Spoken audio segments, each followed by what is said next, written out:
Uzias, ele era vivo, ele interferia na vida dos profetas, ele interferia na vida do sacerdote.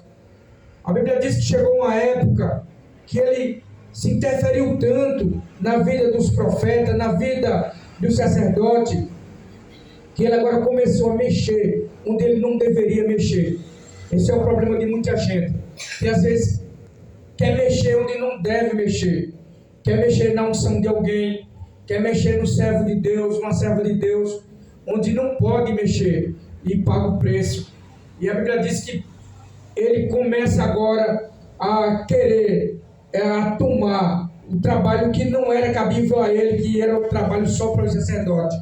E a Bíblia diz que quando o rei Uzias começou a se interferir no ministério do sacerdote, ou fazer um serviço que não era para ele fazer, a Bíblia diz que por causa disso ele morreu leproso. Aleluia. Ele morre leproso, porque ele se interferiu onde ele não deveria interferir, que era na vida dos profetas e na vida do sacerdote. E a Bíblia aqui vai nos dizer que no ano em que morre o rei Uzias, o profeta viu o Senhor assentado sobre um alto e sublime trono. A história vai dizer que aquilo que Isaías viu, que é o Senhor, era de fato a aparição pré-encarnada do próprio Jesus. Amém? Ele viu o Senhor. Primeiro, imagine um profeta sem visão. Imagine um sacerdote sem visão. Não é? É muito bom, irmãos, quando um homem de Deus ele tem visão. É uma das coisas que as lideranças hoje em dia estão precisando, é de visão espiritual, né? É enxergar. Não é? Liderança nenhuma, ele subsiste. Liderança alguma, ele tem sucesso. Se ele nunca vai ter sucesso se ele não tiver visão. Tem que ter visão, não é? Seja ela uma visão espiritual ou seja ela uma visão secular também, não é? Em todas as áreas, a gente tem que ter uma visão. Tem que ter essa visão. E a Bíblia diz que o profeta aqui, quando morre Uzias, ele agora começa a enxergar. Diga amém. Amém? Amém, glória. Os irmãos estão entendendo? Que às vezes, irmãos, tem uns dias nas nossas vidas que é uma barreira. Tem uns dias nas nossas vidas que é um empecilho nas nossas vidas. É um atrapalho nas nossas vidas. E é necessário que Uzias morra para que a nossa visão seja aberta, não é? Amém, aleluia. Alguma coisa que está atrapalhando a nossa vida espiritual, não é? Eu conheço os meus defeitos, irmãos. Eu conheço os meus defeitos. Cada um de nós sabe as nossas limitações. Cada um de vocês conhece as suas limitações, não é? E às vezes são essas limitações que tem que morrer para que Deus ele comece a trabalhar nossas vidas, para que a visão, não é, da nossa chamada ela possa ser aberta em nossas vidas. Aleluia. Um homem que tinha a chamada, um homem que foi chamado por Deus, um homem que foi vocacionado por Deus, mas durante o império, durante o governo de Uzias, ele nunca conseguiu exercer a sua chamada. Ele nunca conseguiu exercer a sua vida de profeta por causa de um empecilho. Mas a Bíblia diz que quando morreu o empecilho, a visão do profeta foi aberta. Amém? Aleluia, amém, glória a Deus. Então não dá para viver sem visão. Não dá para viver sem a visão espiritual na vida do crente. O crente pode não ter a visão dos olhos da nossa visão secular, nossa visão humana, mas uma das coisas que você não pode deixar de ter é a visão espiritual, que é a primordial, porque a visão espiritual se enxerga tudo.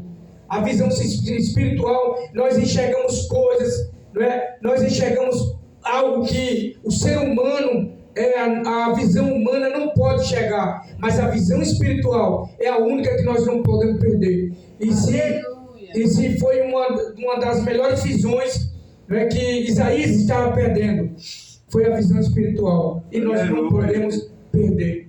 Porque quando a nossa visão espiritual é aberta, aí nós começamos a enxergar o trono, que é o trono de cima, amém? Amém, glória a Deus, aleluia. A história vai dizer que o trono de baixo ficou vazio. Foi o trono que o profeta Isaías cansou de enxergar. Talvez um trono de sucesso, talvez um trono de progresso, talvez um trono de riqueza, talvez um trono de dinheiro, um trono de glória para ele aqui neste mundo, mas um trono que foi passageiro. Foi um trono que de repente se findou. Aleluia. Mas a Bíblia diz que quando morre o empecilho, ele agora começa, diga comigo, enxergar o trono de cima. O trono de cima. Amém? Amém. Aleluia. Esse é o trono, irmãos. Esse é o trono que nós jamais deveremos estar com os nossos olhos vedados de forma alguma. Aleluia, Deus. Porque quando nós abrimos a nossa visão para o trono de cima, nós enxergamos tudo. Nós sabemos quem é de Deus e quem não é. Amém? Amém. Nós enxergamos quem é de Deus e quem não é. É verdade. Nós enxergamos o caminho certo. Não adianta a gente estar em uma igreja florida, em uma igreja lotada de gente, em uma igreja capetada com os seus melhores tapetes, né? Igrejas por aí que é totalmente as suas molduras, posso dizer, de ouro. Pessoas de grande elite, pessoas importantes, pessoas bem instruídas, mas se não tiver visão de Deus, não adianta. Não adianta. Aleluia. Oh, glória. Se não tiver com a visão aberta para o trono de cima, não é? Que lá onde está o melhor trono, lá onde está a melhor glória, que é a glória do Pai Eterno. Amém? Amém. E a Bíblia diz que quando morre o rei Uzias, eu vi o Senhor assentado. Versículo 2 diz: os serafins estavam acima deles. Cada um tinha 6 asas, com 2 cobriam o seu rosto, e com 2 cobriam os seus pés, e com 2 voavam. Sinal, irmãos, de reverência a Deus, sinal de adoração a Deus. E os irmãos veem aqui que Deus ele sempre abre aqui uma sessão aqui para quem adora. Amém? Amém. Porque ninguém aqui neste mundo tem um poder de subir ao trono de Deus, mas a Bíblia fala que os serafins voavam sobre o trono. Amém? Aleluia. Os serafins voavam sobre o trono. A Bíblia diz que Satanás um dia, Lúcifer um dia, ele planejou de subir acima, não é, do trono do Senhor. Ele planejou isso, de subir acima do trono de Deus, mas ele caiu por terra, porque o orgulho não tem espaço na habitação de Deus. O orgulho não tem espaço na habitação de Deus. Mas uma pessoa que adora a Deus com sinceridade, uma pessoa que tem um temor a Deus, como a Bíblia fala dos serafins, que eles voavam acima do trono de Deus, Deus abre exceção, amém? Amém. Exceção Glória a Deus. para quem adora, amém? É verdade. Deus abre uma exceção para quem adora ao Amém. Senhor. Glória a Deus. Então, irmãos, é motivo da gente glorificar a Deus, é motivo da gente adorar a Deus, porque Deus ele sempre vai nos dar oportunidade. Deus nos dá a oportunidade, Deus envia pessoas para a gente, Deus usa alguém para ligar para a gente, Deus usa alguém para conversar com a gente. Às vezes a gente quer desanimar, às vezes a gente quer desistir, às vezes a gente quer desvanecer, e de repente Deus manda o bispo Biraci, Deus manda alguém e conversa comigo, conversa com você, e Deus começa a te animar, Deus começa a me animar, porque Deus nos ama, amém? Deus nos ama, e Ele começa a dar oportunidade para a gente, porque sabe que a gente ama adorar Ele.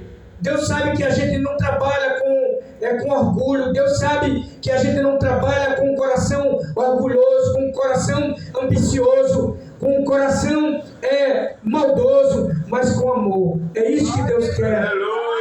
Oh, glória. Porque Deus ama um verdadeiro adorador. E Ele abre exceção para isso.